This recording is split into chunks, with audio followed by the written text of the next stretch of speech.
D. Purandeswari ji.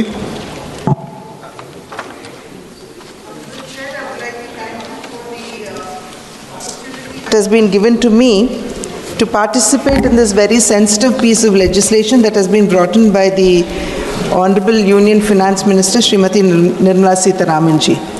I would also like to voice my appreciation towards the sensitivity with which this piece of legislation has been brought in, which the Honorable Finance Minister has just very eloquently outlined.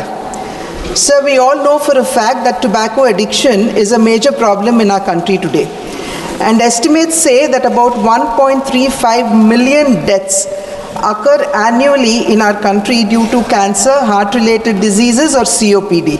And COPD would mean diseases that are related to lungs. So the issue is very serious because around 29% of the population, that is 267 million adults and many more adolescents, are actually in a way habituated or are addicted to tobacco and related products.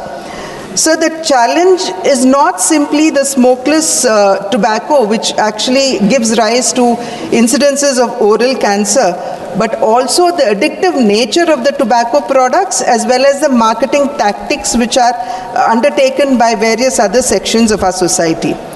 So usage of tobacco is amongst both men and women, where about 42.14% men and 14.2% women are estimated to be addicted to tobacco. And surprisingly, the very same survey also says that about 8.5% of our children between the ages of 13 to 15 are also today addicted to tobacco and the related products like pan masala and so on.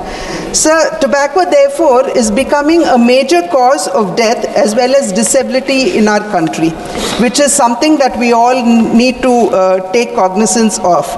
The issue does not simply stop with people who are smoking tobacco-related items like cigarettes and tobaccos and so on, but it also raises the concern of the passive smokers, and it is estimated that around 30.2% of our population are passive smokers, and this is also negatively impacting the health of that section of society. And when I say passive smokers, these are people who are inhaling the smoke that is let out by people who are smoking cigarettes and tobacco and so on. So India today is said to be the second largest consumer of tobacco and accounts for almost 1/6 of the world's tobacco-related deaths. So this simply speaks of the magnitude of the issue that we have in our country today.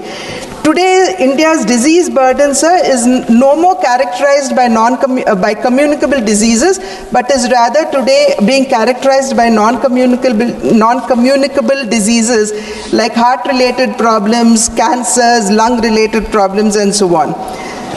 Sir, this only highlights the fact that we need to bring in a change not only in our lifestyles but also the habit, which would mean indulging in hazardous substances like what we have been talking about. So as per the study, cancer and cardiovascular related diseases, they top the list of NCD, that is a non-communicable disease list, and tobacco is also considered to be one of the largest contributors to the burden of non-communicable diseases.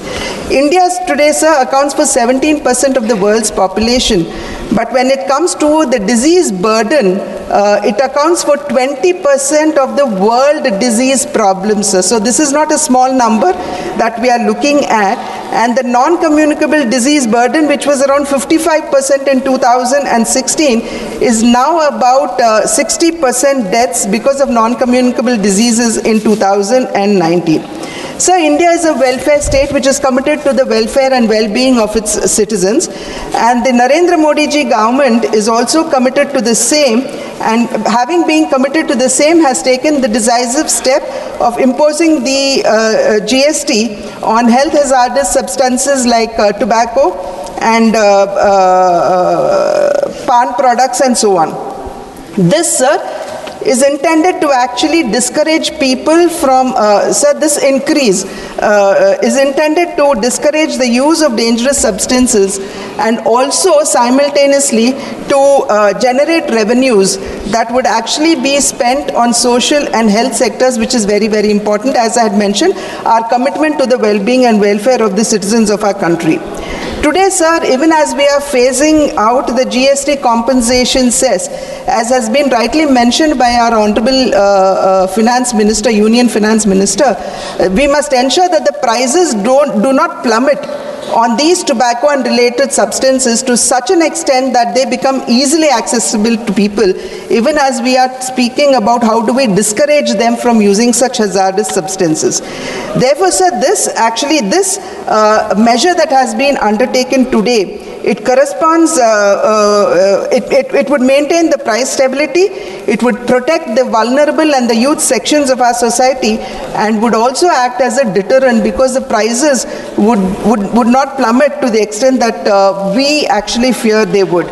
Sir, even as the government today, as I had mentioned earlier, being a welfare government, seeks to provide food security for the poor through the free ration program that we have undertaken today, where we are providing free ration to about 80 crore poor people, and also to improve the living standards of the middle class, wherein we have actually lowered the tax burden and so on.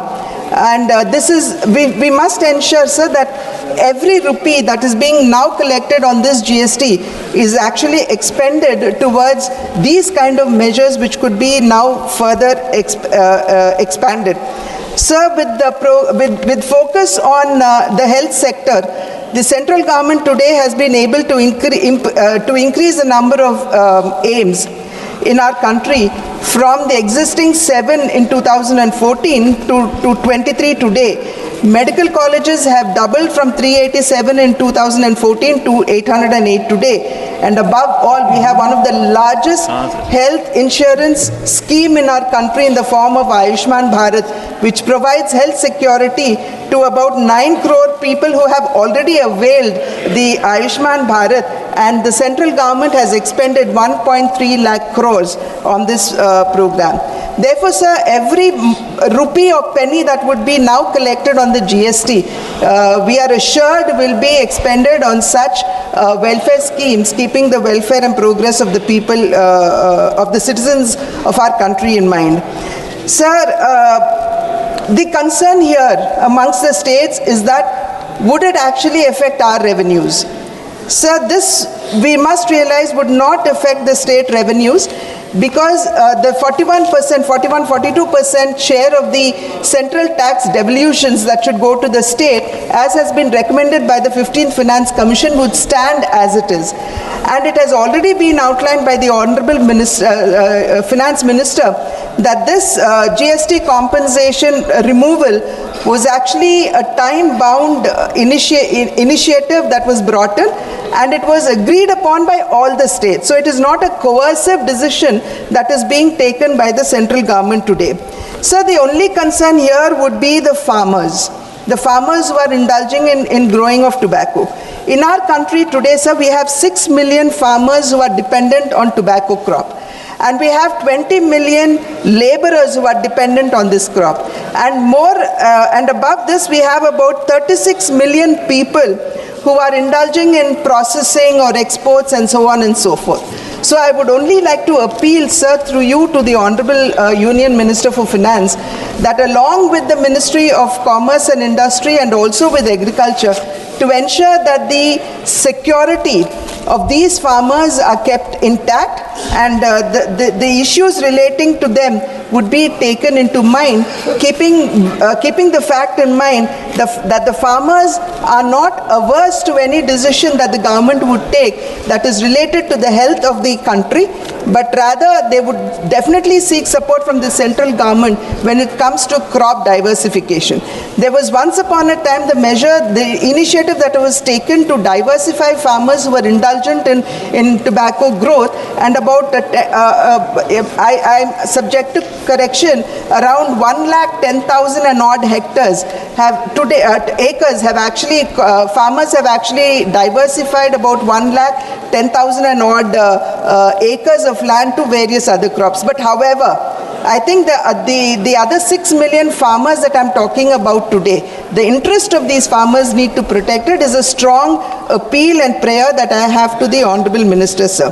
Therefore, sir, having gone into every minute details, we must realize that this calibrated tax adjustment fiscal step, this is to ensure that we have a more healthier and a more productive, because today when we talk of the youth, the young population in the world, India out of 65% of India's population is under 35 years of age. And when we say they are under 35 years of age, we are actually talking about a large pool of human resource which can, who can actually become very productive for our country. Therefore, sir, this is to ensure that we have a healthier and a more productive human resource pool who would help us in realizing that the dream that we have before us, and that is to achieve a Viksit Bharat by 2047. Thank you, sir. Very good.